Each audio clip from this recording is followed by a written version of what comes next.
નમસ્કાર, સમાચારો સાથે હું છું જયેશ. એજન્ડા એટ 9 માં આજે સૌપ્રથમ વાત કરીશું અમદાવાદના એ કેસની કે જેને કારણે થોડો સમય માટે ચકચાર મચી હતી, જ્યાં પાર્સલમાં બોમ્બ ફૂટવાના મામલે પોલીસે મહત્વપૂર્ણ કામગીરી કરી છે અને આ જ મામલે મુખ્ય આરોપી રૂપેણ બારોટ અને રોહનની ધરપકડ કરી છે. આરોપીઓ પાસેથી 2 બોમ્બ, હથિયાર અને કારતૂસ જપ્ત કરવામાં આવ્યા છે. જ્યાં ત્રાગડ વિસ્તારમાં કારમાં ઝડપાયાથી બંને આ આરોપીઓ અને તેમની પાસેથી આરોપી રૂપેણ બારોટે ઘરમાં જ બોમ્બ બનાવ્યો હોવાની વિગતો મળી છે. આરોપીએ આ બોમ્બ બનાવી પાર્સલમાં પેક કરી અન્ય વ્યક્તિને ડિલિવરી માટે મોકલ્યો હતો. શિવમ રો હાઉસમાં બલદેવ સુખડિયાના ઘરે આ પાર્સલ પહોંચાડીને જ બ્લાસ્ટ કરી દેવાયો. અંગત અદાવતમાં આરોપીએ આ બોમ્બનું પાર્સલ મોકલ્યું હોવાની વિગતો મળી રહી છે. અને આ સમગ્ર મામલે વધુ વિગતે વાત કરવા જોડાઈ રહ્યા છે ટીવી 9 સંવાદદાતા હરીન. આ મામલે 2 લોકોને પકડી પાડવામાં આવ્યા છે. પૂછપરછમાં શું મહત્વપૂર્ણ ખુલાસા થઈ રહ્યા છે?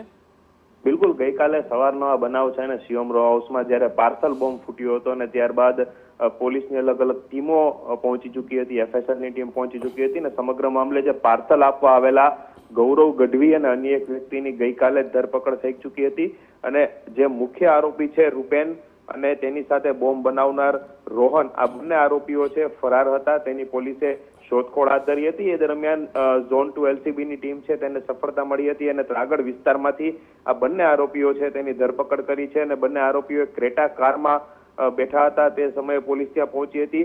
જોકે પોલીસે તપાસ કરતા કારમાંથી એટલે કે આરોપીઓ પાસેથી પણ એક બોમ્બ, એક વેપન અને જે કારતૂસ છે તે મળી આવ્યા હતા.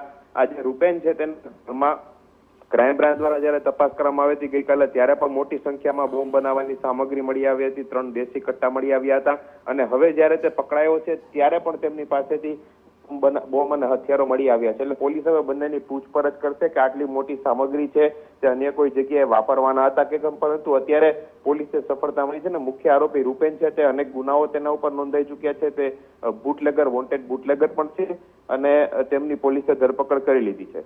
બિલકુલ હરીન, સૌથી મોટો સવાલ એ ઉઠે છે કે આ પ્રકારે હુમલો કરવાનો કિસ્સો જ્યારે સામે આવ્યો છે ત્યારે ન માત્ર આ 2 વ્યક્તિ પરંતુ અન્ય વ્યક્તિઓની ચોક્કસપણે તેમાં સંડોવણી હોઈ શકે. શું તેમની પૂછતાછની અંદર અન્ય લોકોની સંડોવણી પણ ખોલી શકે છે? બિલકુલ, મુખ્ય આરોપી જ્યારે રૂપેન છે તે પોલીસ પકડમાં આવી ચૂક્યો છે ત્યારે પોલીસ હવે તેની પૂછપરછ કરશે. તેની સાથે કોણ કોણ હતું, કેમ કે રૂપેનની સાથે બોમ્બ બનાવવા માટે એક રોહન નામનો વ્યક્તિ હતો, તે પણ પકડાઈ ચૂક્યો છે.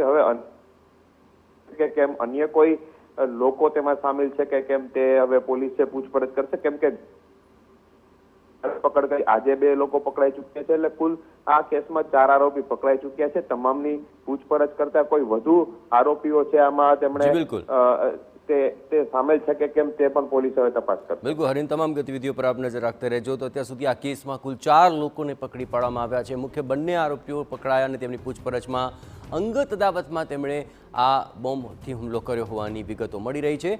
વધુ પૂછતાછની અંદર વધુ મોટા ખુલાસા થવાની શક્યતા.